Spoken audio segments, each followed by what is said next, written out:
All right, so let's talk very briefly about historical data. We've already talked about it in a little bit in the previous sections, and I really don't have a whole lot more to say on it. So when we talk about historical research, we're going to use data that exists in the world. So the majority of your work in historical research is not so much in analyzing the information, but in gathering the information and understanding what it means. What am I talking about here? So when you do quantitative research, you have people complete a survey or do an experiment, you analyze the data, and you move on. When you do historical research, you're going to spend a lot of time looking for information. You might read through 70 books and get tiny little scraps from each one. You might read through 200 or 300 hours of newspaper information and get a little bit of information every once in a while. So part of historical research is gathering data where you can find it, making inferences. Another thing you need to be careful about with historical research, other than it takes a lot of time, is that you often need to make a lot of inferences. Most of the time, using historical data involves gathering information that's not necessarily intended, that wasn't necessarily created for the intended purpose that you need it for. So in quantitative research, the whole point of an experiment is that we can isolate something. We can divide it from the world and work with just it. We can set up our own rules. With historical research, you can't do that. So you can have those validity problems, like, can I trust this information? Are my inferences and conclusions worthwhile? Some other things that you can do are try to do historical research on large data sets that do exist, and that kind of falls into the quantitative realm, but you can gather information like this. Let's say you want to learn about racism in school. Now you could gather data about how test scores for Hispanic or black students compared to Caucasian students and do analyses there. But another thing you can do is ask hundreds of students how they feel. And regardless of what they say, you can go through, read all of it, and try to draw your own conclusions. In many cases, such data can be gathered from historical documents. People's opinions pop up from editorials. And so you have to be careful about a lot of different things there because the words that they use may be different because they're from a different time. They may have a different purpose. A lot of people will look to old cartoons and say, well, this is something horrible that we would no longer show, like really extreme violence in these old cartoons or smoking. But can you draw consistent conclusions from that? Difficult to say. Another thing you want to be careful about with historical data are the comparisons between primary and secondary sources. You've probably learned about primary and secondary sources in school before, so just to reiterate, a primary source is a piece of information that comes directly from what you're trying to look at. So, like, if you want to learn about a car crash, pictures of the car crash are a primary source because they show you direct information about what happened. But if you have your insurance adjuster or a policeman explain what happened, that's going to be a secondary source because now you have an intervening person between the event and yourself. Sometimes the difference between a primary source and a secondary source could be vague.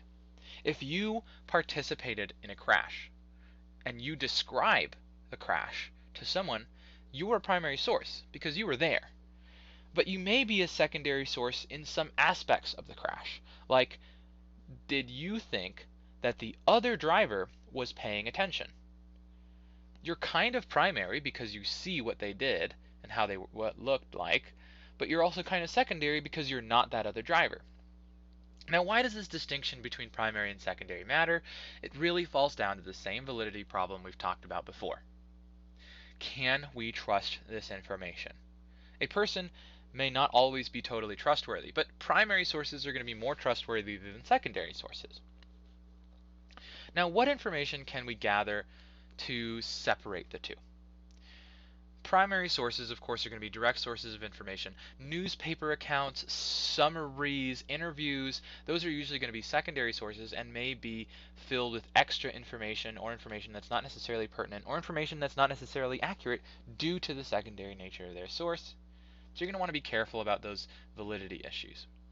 One thing that you can do when you're trying to gather qualitative data is to go through and do interviews of 200 or 300 people and make sure you video record the interviews so that you have that information as a primary source instead of having you write down notes for each one of the interviews, which then turns those notes into a secondary source of information.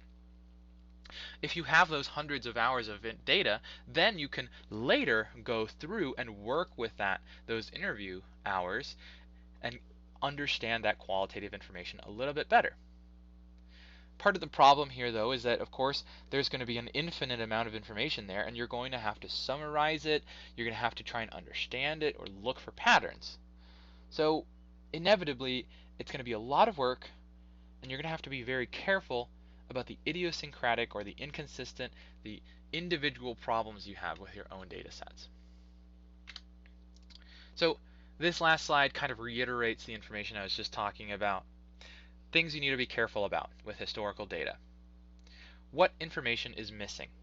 So when you read a political document like the Constitution of the United States, 100 years, 200 years after the document was written, can we take the document at face value? Or did the meaning of the words that were used change over those hundreds of years? Maybe the things that they wrote there had some things included in them or not included because they seemed obvious at the time, but they're no longer obvious now.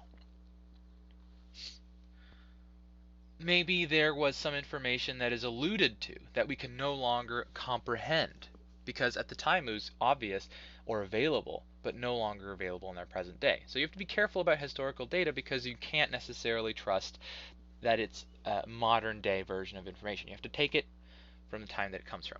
Another thing is the degradation and the telephone problem. So degradation of historical data just means over time your historical information is going to get worse, right? And by that I don't just mean like physically the paper is going to get worse, but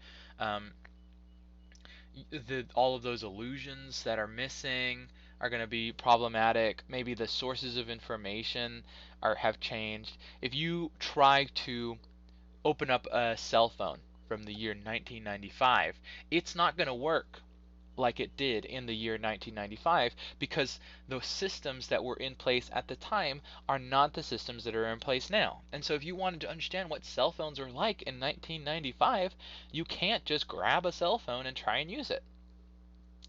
You may need to look at pictures. You may need to talk to people who use those cell phones. You may need to do so many other things because of that degradation. Part of this issue, or another way to talk about this, is the telephone problem. If you ask people in the year 2021, what was it like using cell phones when they first came out I think it was in the 70s, you're going to experience a telephone problem. Not just because the information they have comes from a person telling another person, telling another person, telling another person, and over time those retellings lose information, but also because how well do you remember what happened 50 years ago? The information you told yourself over the course of those 50 years could have changed how things were, what things actually were like at the time. Finally, we should be careful about matchstick houses and inferences. By that I mean, when you use qualitative data, it's easy to start coming up with conclusions with very minimal information. So like if you find a fossil of a dinosaur bone and it's spiky, you might think, oh, this dinosaur must have been a predator. And if he was a predator, that means he must have been really muscular, and he must have had camouflage, and he must have had all of these other things. But in reality, you can't be sure because, bones or those fossils may look totally different from what the animal actually looked like. You don't know if the fossil was degraded. You don't know if you're missing information. And so, you might look up online and see that there are images of dinosaurs that might have looked like chickens in today's time, and they look completely different because our inferences based off of that historical information can't necessarily be totally accurate. So you want to be careful about coming up with huge conclusions based off of just a little bit of information. That's the idea of the matchstick house. You have a little bit of information holding up a huge conclusion, and it might topple over if you just get a little bit more information. You want to be careful about the conclusions you draw from qualitative data. This isn't to say qualitative data isn't incredibly useful, but that it has its own things you want to be careful about.